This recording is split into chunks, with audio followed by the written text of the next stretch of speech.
How you guys doing?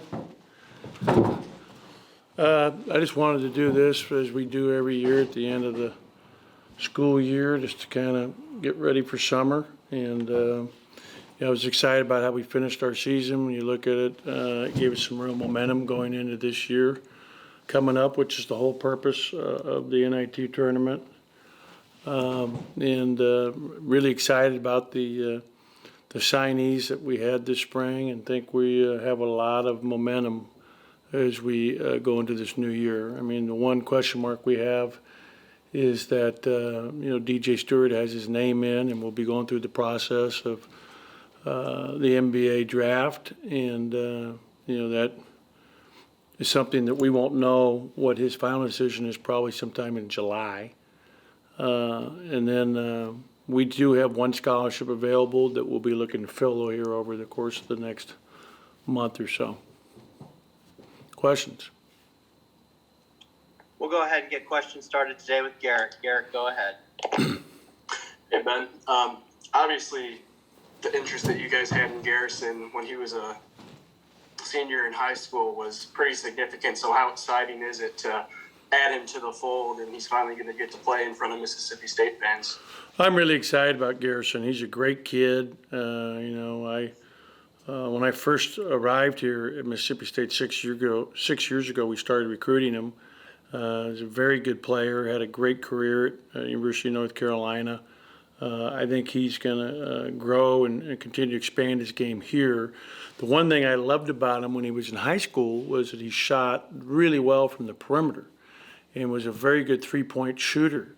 I'll never forget the first time I really watched him was at 7 a.m. High school morning workout, and I watched him make like 7 threes in a row, and I was going, wow, this guy is really good, skilled. And so we want to expand on that. I think that really helps us stretch the floor, and that's going to be, an obvious advantage for us offensively to have more spacing. But, in terms of him, he's tough. He's a great competitor. He's a hard worker. He's a phenomenal kid. And it's just a blessing for us to have him on our team this year. And it really makes us a better team, obviously, to have him in the program. We'll go to Paul Jones next. Paul, go ahead. Hey, Coach. Obviously, a lot is going to be made of the addition of Garrison and DJ to the roster going forward next year. But how vital is it, especially in this day and age of college basketball where rosters can flip in a heartbeat? How vital is it for you to also return important pieces like Iverson and Cam Matthews and Derek Fountain and guys like that are vital pieces of what you want to get done in the future? There's no question that the guys that return from this year's team and, potentially, you didn't mention Tolu, you didn't mention DJ Stewart, two of our starters. DJ, again, will be determined in July sometime. I think Tolu's going to have an incredible year in his second year here at Mississippi State this year. We saw Derek and Cam really come on strong towards the end of the season. Derek really took advantage of his opportunity there the last third of the season, and really displayed a lot of skills that give me a lot of hope for his future. I know he's a very hard worker, and I think both Cam and Derek Fountain will really improve in this year's off season. Really looking forward to that. I think Anderson Garcia is going to get better. I really am excited about him as well, all three of those freshmen. And we have JD coming back. We have who gives us some good strength inside, and I think he'll be much better this year with a year of having been here already under his belt. So we have a lot of guys. Obviously Iverson's a fantastic player, and I'm really excited about him. Another question quickly: has Abdul made a decision yet? Yeah, Abdul is not going to be back with us. Abdul's going to, I believe, keep all his options open, but I think he's looking to try to play professionally in my discussions with him. So I met with him on Tuesday, and we talked about that. And, what he accomplished during his career here at Mississippi State and what he gave to the program. He was, a phenomenal player for us during his 5 years that he was here, and I'm so appreciative of all that he's given to our program and all that he did to help us have success during his time was, really incredible. I love Abdul and will always be thankful to him for everything he gave to Mississippi State basketball. We'll go to the TV side, start with John Sokoloff, and we'll go to Joe Cook. John, go ahead. Hey, Ben, been a while. How you doing? I can't hear you, John. We're getting a problem here. I just wanted. Oh, you got me now? Now I do. I didn't. Oh, okay. Okay. I just wanted to see what you kind of really saw with DJ Jeffries and what really stood out about him to you. Well, we recruited DJ incredibly hard coming out of high school. Right. He is one of the most talented players that we've recruited for sure since I've been the coach at Mississippi State. I think he's an incredible talent. I love how hard he plays. I love his unselfishness. I love his skill level. He can shoot threes. He can handle the ball. He's an excellent passer. He has more joy out of making plays for others than probably any other aspect of his game. I think he's a very good defender. He's long. He's an incredibly talented kid, and I think he's going to be a huge addition to our program. I mean, and he loves the game. He's a workaholic. He is, one of the best players out there that was available for sure in the transfer, portal anywhere in the country, and he could play anywhere. I mean, I think he's really special. And a quick follow-up. You said you have that one scholarship spot available. Is there a specific type of player you're looking for, a type of position, or how are you going to kind of really look to fill that spot? We'd like to get another guard, but we would also take the best available player. I mean, we'd like to get a great player. Joe, go ahead. Real quick, can you tilt your camera down just a little bit? My computer, you mean there? Yeah, there, yeah. Is that better? Yes, a little better. Maybe to the. Is it? Bit more. Is it glaring or what? Oh no, to the back up. A little bit more. There we go. It's a little bit better. Okay, cool. I mean, I see it's glaring off my bald head. If I had some hair, we wouldn't have these issues.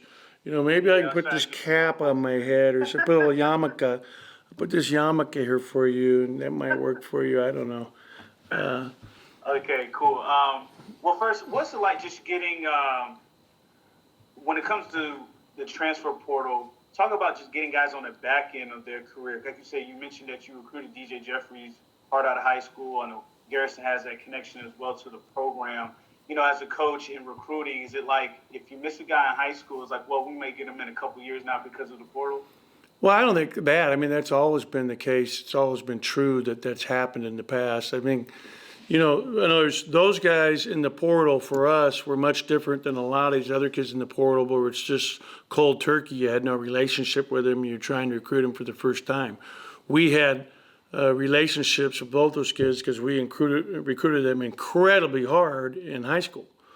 And so that was probably, a huge difference in our favor. They already knew us and knew us well. And in Garrison's case, his dad's, my assistant coach.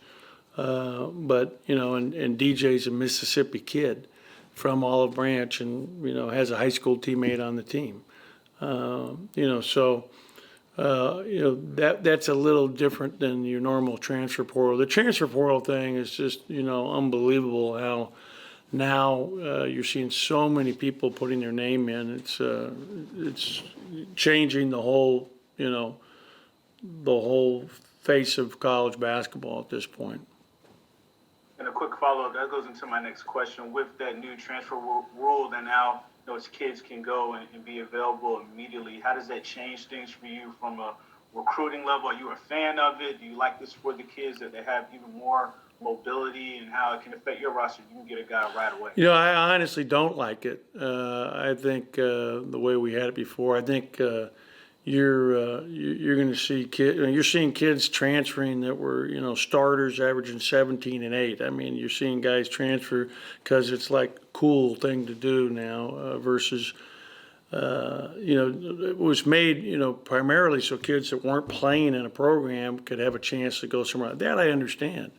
But I'm seeing a lot of kids throughout the country that are leaving programs where they were starters. I mean, you're seeing kids that are leaving and you're going, why is that happening? I don't know. I just think it's hard. I think that the days of fans having continuity with kids in the program that they're going to watch year after year grow within a program and really, develop are gone. I think everything now is turning. This is going to be a year by year, situation everywhere in the country now to a large extent. We'll go to Joe Coleman. Joe, go ahead.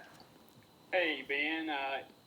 You mentioned this earlier, and I know you got a scholarship to fill, so it's probably too early to ask a question like this, but I'm going to ask it anyway. Just how, I guess, concerned are you perhaps with your backcourt and obviously with Davon leaving and just the depth that you would have there? I guess, Iverson, DJ, I guess both play the point, either one, but just we added Cam Carter to the program, who can also, is a point guard. I don't know if you were aware of that or not, but it's a good player from Oak Hill who's a freshman. And then I think that, I have a lot of confidence in DJ Jeffries. I think he can play at the 2, without a problem. I mean, Cam can guard a 2, no question. We had, Alden from Memphis, who's Applewhite's a good player. He's more of a 3, but he could probably play there. So I'm, when it was asked earlier, what position are you looking for by John, our first look is to add, someone who's kind of a 2 or a 1. So that's what we'll be looking for ideally in this last player that we'll bring in. We'll go up to Lexington and Jerry Tipton. Jerry? Ben, hi. I hope I can ask 2 questions. One, it seems like it's more plausible now of high school guys going to the G League or overseas, and I wonder how much of an impact you think those options could have on college basketball. Yeah, I don't see the kids out of high school going to overseas as much as I don't know where you got that from. I think that's a very unique case. First of all, I think going that far away from home right out of high school is a very difficult process to begin with. I'm not sure the amount of interest they're going to have over there. I think eventually, Jerry, you'll see the rule change where the NBA is going to allow kids right out of high school. It's really to their disadvantage, though, because there's, the year they get where they're in college, they get a much better feel for whether a kid is really good enough, mature enough, can handle it, versus coming right out of high school, where one of the reasons the rule got changed, they made so many mistakes. They were drafting guys all on the bet of the come of potential versus actually production, that it was one of the reasons I think the rule got changed. And I also don't think it's I think a high school kid is ready to go right to the NBA from a social and maturity. Very rare would that be the case. And in terms of what they did this year with those few kids that did the G League, yeah, part of the reasons they did that, according to what I know, is that they were tired of flying to Australia with every NBA team going down there and spending the money to go to Australia. So this was a knee-jerk reaction to that. But did those kids really get better? I mean, when you're playing in the G League this year, for example, those games that they're playing in, they're not important. I mean, they're not with, 15,000 people or 10,000 people at a game. They're not, it's a way different. I think that college basketball way better prepares kids for the next level than did that experience or the experience overseas. And I would stake my reputation on that. I bet if you asked every NBA scouting group from each of the NBA teams, they would echo those sentiments. And then being in big games, being in games that matter, playing under the lights in front of crowds, and really, help evaluate for them. But also, I have so much confidence in how kids develop at the college level with all the resources we have. Like, we have the best strength coach in the country here in Colin Crane. Our nutrition that we have here and what we do for our players in terms of all the access they have to the best health care, the best mental care in terms of the kind of help they get from our sports psychologists. The education piece to this is so important. I mean, getting your education is really, really important. Everybody wants to be a pro, but there's only a very small group of guys that actually reach that level as an MBA player. So that would be my first answer, Jerry. And I just want to say before you answer your second question is I'm so sorry about Terrence Clark. I mean, that was just a total shock to me and to anybody involved in college basketball, and especially here in the SEC. Kid was a heck of a player, obviously a great kid, and that just heart goes out to his family and his friends. That's just, that always reminds us all of just, that we never know when we're going to be called home, and you better be prepared. Yeah, I also wanted to ask you just about what you mentioned about fans might not, they would prefer to see players develop over 3-4 years, and there's a tighter bond there. I wonder, with all the transferring and everything, if you have any concern about the game's popularity being adversely affected. I don't. I think that college basketball is here to stay. What I would like to see, though, Jerry, is that they allow the NBA to draft kids and then stash them over in Europe, for example, with the club teams that they're on. I think they should allow them to do the same thing at the college level, and that the kids continue to get their degrees and work at their game, as opposed to it's a disadvantage for our kids here in this country to not have that same option they have in Europe, which is let them draft DJ Stewart and say, hey, DJ, why don't you stay at Mississippi State for another year, and we're going to pay you. And, keep you there and let you develop in that system with Coach Howland and his staff. Thank you. How do you like that idea, Jerry? What do you think? What's that? What do you think of that idea? That's an interesting idea. I hadn't heard anybody else say that. I wonder about team harmony. If one guy's getting paid thousands of dollars and maybe somebody else who is putting up better numbers is not getting paid anything. Well, then you're going to look at the NIL and what's about to come. What's going to happen when one kid's getting more money than another? I mean, this is all being created right now before our very eyes. But it's no kid's fault if he gets drafted. I mean, it's not his fault.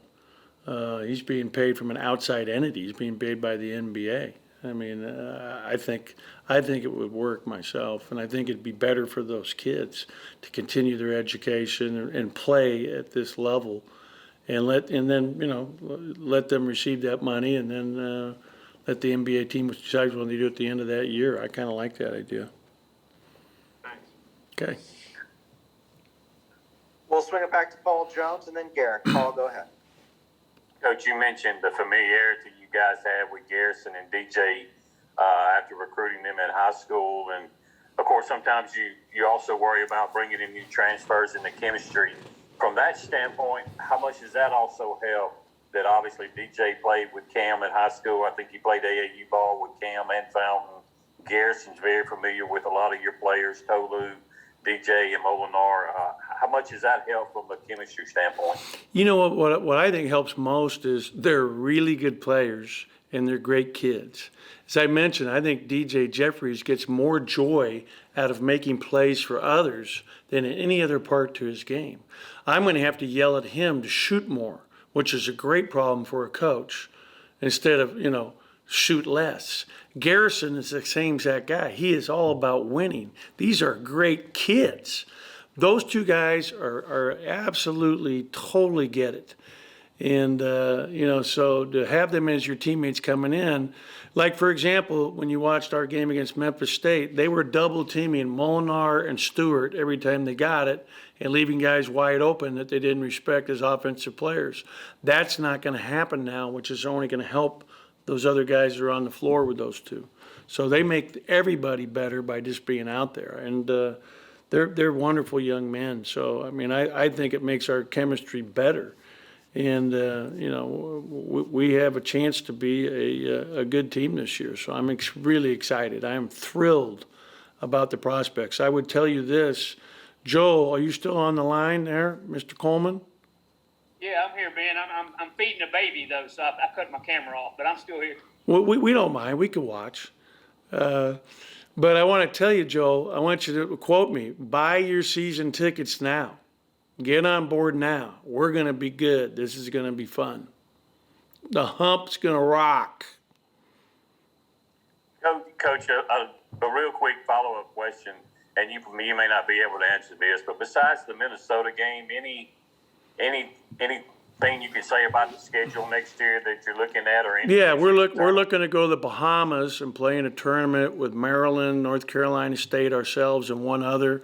We're looking at a non-conference neutral site game against Oklahoma State at Dickies Arena down in Fort Worth, Texas.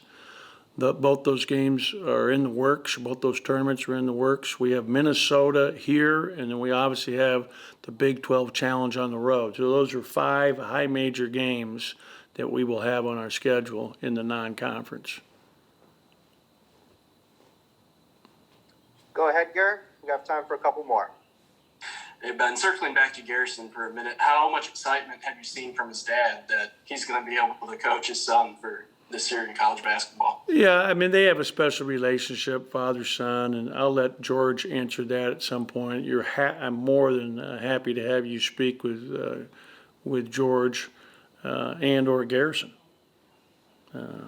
I don't know what the rules are in that, Matt, but I would love to have these guys be able to reach out to DJ Jeffries and Garrison at some point. Yep, we'll get that settled in here in the near future, Coach. Well, we want to.